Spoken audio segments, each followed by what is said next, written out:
Morning, y'all. Thanks for stopping by. I wanted to introduce this kit by Mandy Reed at Sunflowers and Dors.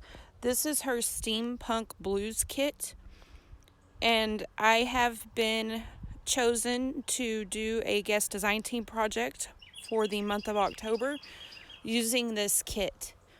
So I will be playing with these pages. Now there are two sets of pages.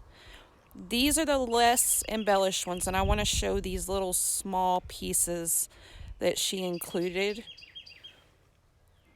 These tiny little dragonflies and like this little cardinal, these would be really cute to make faux stamps with or little clusters with.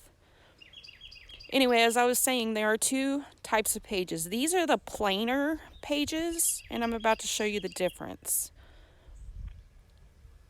This one's a little bit grungier. The backgrounds are fuller. In here, I'll put them side by side so you can see what I'm talking about. One's a little more aged or yellowed.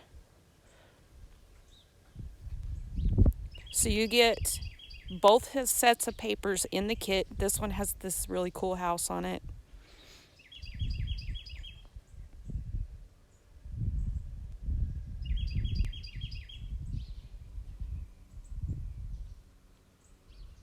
I've never used a steampunk kit before, so this will be something new for me. It'll be a challenge. Also, you get two background pages. This one with the splotches and this one with a few less. You get the file folders. You get 8 pockets in total. You get these 4 pockets, and then you get 4 smaller pockets.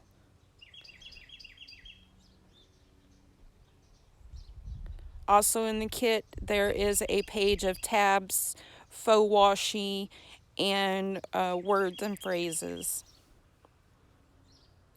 And there are 3 tags included in the kit.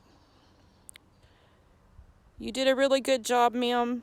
I fell in love with this kit. I love the colors. Thanks for watching, y'all. I will be starting some projects. Hopefully I post the second video today. First video of my projects. I printed these in a smaller size, and so I'll be making some notebooks. Thanks for watching, y'all.